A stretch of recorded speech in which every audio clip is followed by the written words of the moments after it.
बिस्मिल्लाहिर्रहमानिर्रहीम। अल्लाहुम्मा सल्लि अला मुहम्मद व आले मुहम्मद वअज्जल फरजा आले Muhammad. Today we are studying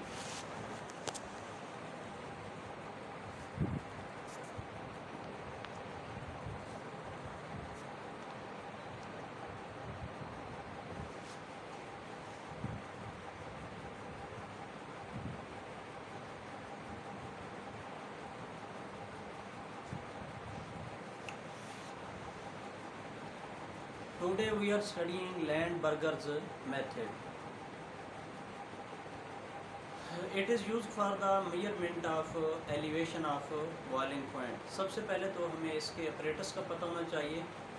तो इसमें जो हम अपरेटस इस्तेमाल करते हैं ये है एक बीकमन थर्मामीटर, और फिर एक इसमें रोज़ हेड ट्यूब है, और एक इसमें ये इनर ग्रेजुएटेड ट्यूब है, और ये एक आउटर ट्यूब है, इसको बोलते हैं रिसीविंग ट्यूब। तो apparatus consist of Beckmann thermometer, rose head tube. ये जो ट्यूब है ये इधर बॉइलिंग फ्लास्क से अटैच होती है, उसमें सॉल्वेंट्स के वेपर होते हैं, जब उसको हीट करते हैं तो वही वेपर्स फिर यहाँ पे आ जाते हैं। This is the inner graduated tube. ये बार वाली ये ट्यूब जो है इनर ग्रेजुएटेड ट्यूब है, इसके ऊपर आप मेजर कर सकते हैं वॉल्यूम को। ये आउटर ट्यूब है, ये जो बार लगी हुई है, this is the outer tube. Receiving tube है, ये वेपर्स जो जहाँ से निकलते हैं ये होल है। This inner graduated tube with the bulb in the centre and has hole in this bulb. तो ये वेपर्स जो बनते हैं ये यहाँ से सॉल्वेंट के वेपर बाहर आते रहते हैं। तो ये आउटर रिसीविंग ट्यूब है। इसमें इसका प्रोसीजर ये है कि सबसे पहले take the solvent in inner graduated tube. आपने इस ट्यूब के अंदर ये देख लें, मैंने डार्ट लगा दिए, ये सॉल्वेंट ले लिया आपने। Take same solvent in the boiling flask. ये यहाँ पे बॉइलिंग फ्लास्क अटैच होती है, उसमें आपने सॉल्वेंट ले लेना है। Send the vapours of solvent. जब उस फ्लास्क को हीट करते हैं तो ये वेपर्स बन के इस ट्यूब के अंदर आते रहते हैं। Send the vapours of solvent in rose head tube. ये रोज़ हेड ट्यूब में आ जाएंगे। These vapours cause solvent in inner graduated tube to boil. ये इनर ग्रेजुएटेड ट्यूब जो है उसके अंदर जो सॉल्वेंट मौजूद है उसको बॉयल कर देता है। ये जो these vapours cause the solvent in inner graduated tube to boil by its latent heat of condensation. जो इसकी लेटेंट हीट ऑफ कंडेंसेशन है उसके ज़रिए ये ख़ुद तो ठंडे हो जाते हैं, लेकिन जो बाहर वाला सॉल्वेंट है वो गर्म हो जाता है। Note the boiling point of solvent T1। आपने सॉल्वेंट का जो बॉइलिंग पॉइंट है T1 वो नोट कर लेना है। Cut off supply of vapours temporarily. आपने अब ये वेपर्स की जो सप्लाई है इसको आर्जी तौर पे कट कर देना है। फिर इसमें एक dissolve the weighed amount of solute. उसकी एक ख़ास मकदार जो सॉल्यूट है उसकी आपने इसमें इनर ग्रेजुएटेड ट्यूब सॉल्वेंट, इसमें जो सॉल्वेंट लिया हुआ है इसमें डिज़ॉल्व कर देना है ये। तो again pass the vapours of solvent. दोबारा इस असम्बली को आपने इस अपरेटस को सेट कर देना है। तो again pass solvent vapours of solvent, solvents के वेपर पास करने हैं। Note boiling point of solution. Boiling point of solution T2 आपने फाइंड कर लेना है। तो मैयर डेल्टा टी बी जो है एलिवेशन ऑफ बॉइलिंग पॉइंट वो आपने मैयर कर देना है। उसका तरीका कार्य है T2 minus T1। Also calculate molar mass of solute. आपने सॉल्यूट का मोलर मैस भी कैलकुलेट करना है। तो M2 is equal to KB over delta TB 1000 W2 over W1। ये इसका तरीक़ाकार है। ये है लैंडबर्गर्स मेथड। मैं एक बार फिर रिपीट कर देता हूँ। पहले तो आपको ये पता होना चाहिए कि इसमें जो हम अपरेटस इस्तेमाल करते हैं वो क्या है। अपरेटस में मैंने आपको 3-4 चीज़ें बताई हैं।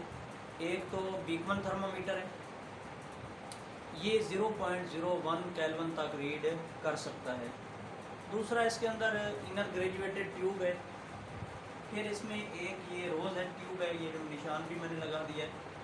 फिर इसमें ये एक आउटर ट्यूब है which is called outer receiving tube. ये जो जिसमें वेपर जो है वो रिसीव करती है from the inner graduated tube. तो आउटर रिसीविंग ट्यूब आपने काम क्या करना है कि सबसे पहले तो आपने जो इनर ग्रेजुएटेड ट्यूब है इसके अंदर आपने सॉल्वेंट की एक अमाउंट ले लेनी है, जो कि आपको पता होना चाहिए। एक weighed amount of solvent in the inner graduated tube. आपने उसकी एक वजन शुदा मकदार जो सॉल्वेंट की है वो इनर ग्रेजुएटेड ट्यूब में ले लेनी है। तो ले लिया।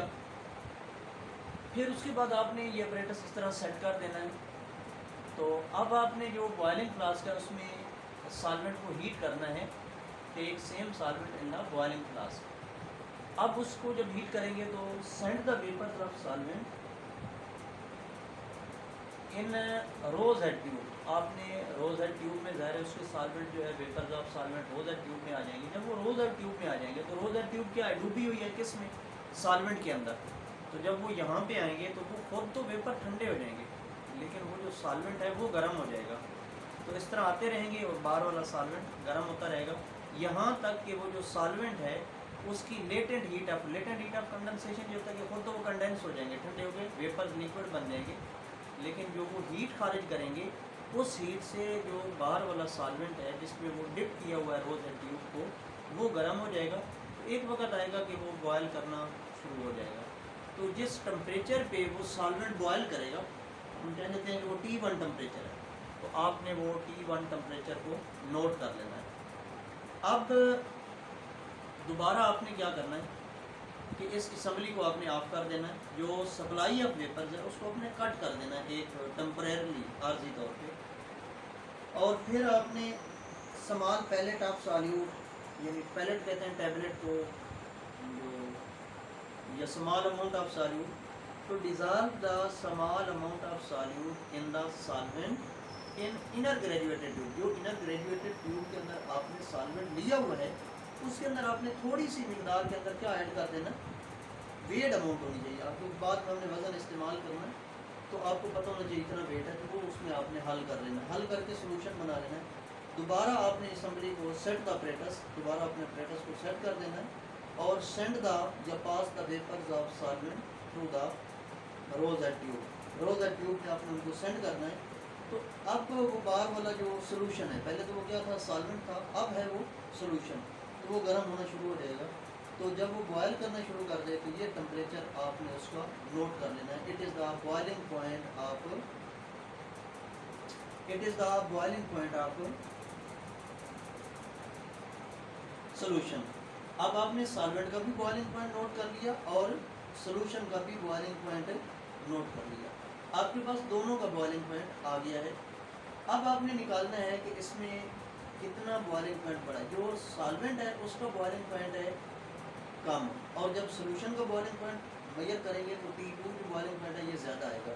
तो आपने T2 में से T1 को माइनस कर देना है। तो this is called the elevation of boiling point. तो एलिवेशन ऑफ बॉइलिंग पॉइंट क्या हुआ, delta TB is equal to T2 minus T1।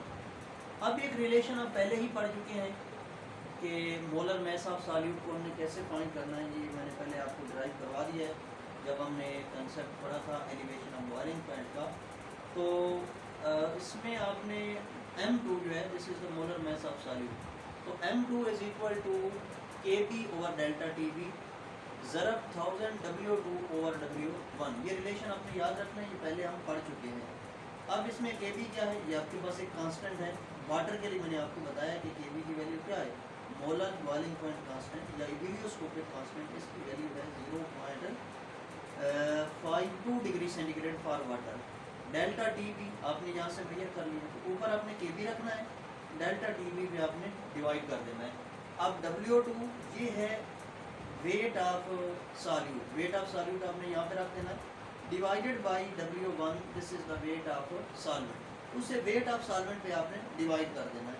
तो ये इस तरह से आप मोलर मैस ऑफ जो मोलर मैस ऑफ सॉल्यूट है वो भी कैलकुलेट कर सकते हैं। ये भी एक तरीका है मोलर मैस ऑफ सॉल्यूट को फाइंड करने का।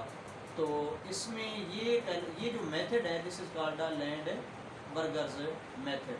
तो लैंडबर्गर मेथड्स में सबसे पहले तो आपने अपरेटस लिखना है कि अपरेटस इसमें क्या है, inner graduated tube with bulb in centre and has hole in it. जो बल्ब है उसमें होल भी है। फिर इसमें rose head tube, boiling flask, Beckmann thermometer which can read up to 0.01 kelvin. और फिर इसमें स्टीरर, ये भी आप कर सकते हैं, उसमें आपने शेक करना है जब सोल्यूशन बनाना है, स्टीरर। और आउटर रिसीविंग ट्यूब, ये जो बाहर वाली ट्यूब है जो वेपर्स जिसमें निकल के आ रहे हैं इसको कहते हैं आउटर रिसीविंग ट्यूब, क्योंकि ये वेपर्स को रिसीव कर रही है। तो ये तो इसका अपरेटस है और ये प्रोसीजर है। तो इस तरह से हम फाइंड कर सकते हैं। थैंक यू, अल्लाह हाफिज़, अल्लाहुम्मा सल्ली अला मुहम्मद व आले मुहम्मद व आले